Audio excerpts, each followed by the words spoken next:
Hello दोस्तों, स्वागत है आप सभी का टू द पॉइंट के इंडियन इकोनॉमी के सेशंस में। हमने पिछले चैप्टर में इकोनॉमी एंड इंट्रोडक्शन के बारे में देखा हुआ था। हमने जानने की कोशिश की कि दरअसल इकोनॉमी टर्म का मीनिंग क्या है, इकोनॉमिक्स क्या है, इकोनॉमीज क्या है, या फिर इकोनॉमिक टर्म या फिर ट्रांजैक्शंस क्या होते हैं, इन सभी के बारे में हमने बेसिक डिफरेंस को देखा हुआ था। तो आज के इस चैप्टर में हम देखेंगे कि इकोनॉमी जो होता है, अलग अलग कंट्रीज के जो इकोनॉमीज होते हैं उन्हें किस तरीके से डिवाइड किया जा सकता है, क्लासीफाई किया जा सकता है, इन सभी के बारे में आज का हमारा चैप्टर। तो आइए शुरू करते हैं।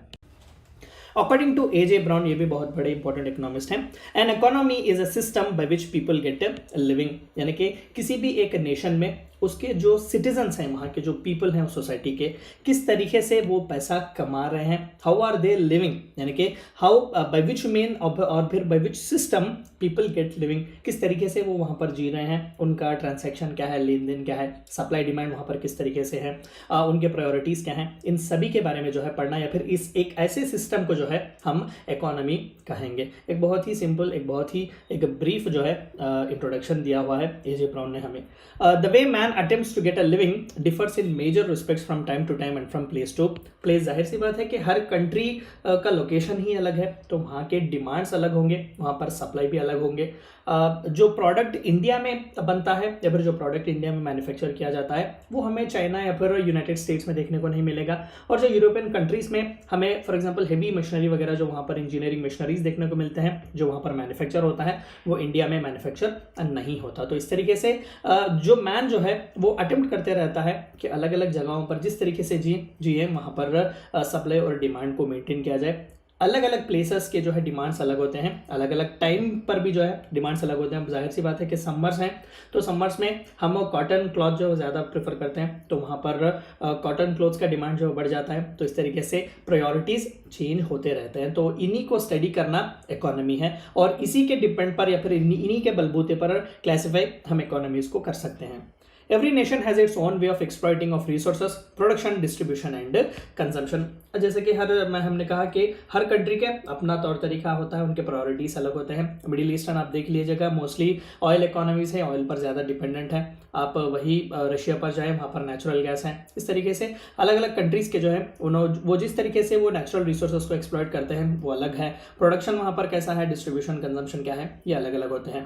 On the basis of how these things are done, there are 4 different forms of economies। तो ए जे ब्राउन जी ने जो है 4 अलग अलग काइंड ऑफ इकोनॉमीज को जो है उन्होंने सब क्लासीफाई किया हुआ है, डिवाइड किया हुआ है। तो आइए जानते हैं वो क्या है। तो सबसे पहला टाइप ऑफ इकोनॉमी है वो है traditional economy. It is shaped by belief, customs, tradition, religions etcetera. तो जो ट्रेडिशनल इकोनॉमीज होते हैं वो मोस्टली ज़्यादातर रिलीजियस बिलीफ्स पर ही चलते हैं। वहाँ पर प्रोडक्शन वगैरह भी जो है वो ज़्यादातर in tandem with beliefs, custom, traditions होता है। फॉर एग्जांपल आप पाकिस्तान ले लें, वहाँ पर पोर्क का प्रोडक्शन ज़्यादा नहीं है, या फिर वहाँ पर बहुत ही कम है, या फिर है ही नहीं। अब इस्लामिक कंट्रीज अगर आप ले लें, बस पाकिस्तान नहीं और भी इस्लामिक कंट्रीज हैं। क्यों? क्योंकि वहाँ पर इस्लाम जो है वो डोमिनेंट है और वहाँ पर पोर्क खाने की इजाज़त नहीं देता इस्लाम। तो इसलिए वहाँ के बिलीफ, कल्चर, ट्रेडिशंस पर जो है डिपेंड होता है कि किस तरीके से वहाँ का इकोनॉमिक ट्रांजैक्शन, प्रोडक्शन, कंजम्पशन वगैरह होगा। तो this is called as traditional economy. The occupation, production, consumption of goods etcetera tend to follow long established tradition. अब मैंने बस एग्जांपल दिया, ऐसा नहीं कि भाई पाकिस्तान ट्रेडिशनल इकोनॉमी है। पाकिस्तान भी जो है वो मॉडर्न इकोनॉमी है, वहाँ पर भी अलग अलग तौर पर प्रोडक्शन वगैरह हो रहे हैं, लेकिन ट्रेडिशनल इकोनॉमी जो है वो ज़्यादातर बिलीफ सिस्टम्स पर ही डिपेंड करती है। कमांड इकोनॉमी और planned economy, it is characterised by centralised planning and control of economic activity by the government. A to Z market को जो है वो गवर्नमेंट ही कंट्रोल करती है। सप्लाई कितना होगा, डिमांड क्या होगा, प्राइसेस क्या होंगे, ये सभी जो है प्राइवेट प्लेयर्स कुछ भी डिसाइड नहीं कर सकते। गवर्नमेंट ए टू जेड जो है वहाँ पर पूरे काम करेगी। बेस्ट एग्जाम्पल कम्युनिस्ट के जो कंट्रीज हैं वो they are the best example of command economy. The state decides how to use and distribute resources according to the needs of the people. जो कोई भी पीपल की नीड्स है उसके बलबूते पर वहाँ की गवर्नमेंट, सरकारें जो है वो डिसाइड करती है कि किस तरीके से रिसोर्सेज को एक्सप्लॉइट किया जाएगा, सप्लाई डिमांड किस तरीके से मेंटेन होगा। तो इस तरीके के एक इकोनॉमी को हम कमांड या फिर प्लान्ड इकोनॉमी भी कहेंगे। तीसरा जो सबसे इंपॉर्टेंट क्लासिफिकेशन है वो है मार्केट इकोनॉमी और free enterprise economy. This type of economy include private property, freedom of enterprise, profit motive, competition, absence of government interference. Best example आप वेस्टर्न कंट्रीज यूएसए ले लीजिएगा, उसे कैपिटलिस्ट कंट्री भी कहा जाता है, उसे फ्री इकोनॉमी भी कहा जाता है, क्योंकि वहां पर सरकार बहुत ही कम इंटरवेंशन करती है। ज्यादातर मार्केट जो है वो प्राइवेट प्लेयर्स ही डिसाइड करते हैं। प्रॉपर्टी आप फ्रीली वहां पर जो है ओन कर सकते हैं। कंपटीशन हद से ज्यादा वहां पर होता है क्योंकि सर्वाइवल ऑफ द फिटेस्ट वो फॉलो करते हैं। तो प्योरली जो है वहां पर गवर्नमेंट जो है वो बस उन्हीं सोशल सेक्टर्स में होती है जहां पर उसकी जरूरत होती है। बाकी का जितना भी जो कोई भी मार्केट का एक्टिविटीज है, जो कोई भी मार्केट के इंपॉर्टेंट एक्टिविटीज है, जो डिसीजन मेकिंग है मार्केट के, प्राइस क्या होगा, कंजम्पशन क्या है, सप्लाई वगैरह क्या है, ये सभी प्राइवेट प्लेयर्स ही डिसाइड करेंगे। तो उसे फ्री एंटरप्राइज इकोनॉमी या फिर मार्केट इकोनॉमी भी कहा जाता है। चौथा इंपॉर्टेंट जो क्लासिफिकेशन वो है मिक्स्ड इकोनॉमी और dual economy. Best example India आप ले सकते हैं। इंडिया एक मिक्स्ड इकोनॉमी है।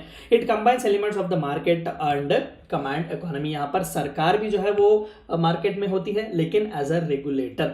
यहाँ पर प्राइवेट प्लेयर्स भी जो है वहां पर है। बेस्ट एग्जांपल जैसे कि मैंने कहा कि इंडिया, आप यहाँ पर प्राइवेट कंपनीज भी देख सकते हैं जो compete कर रहे हैं एक दूसरे से, और साथ ही साथ सरकार भी है जो सबसे इंपॉर्टेंट बिजनेस डीलिंग्स वगैरह में भी कर रही है। कई इंपॉर्टेंट पब्लिक सेक्टर अंडरटेकिंग्स हैं।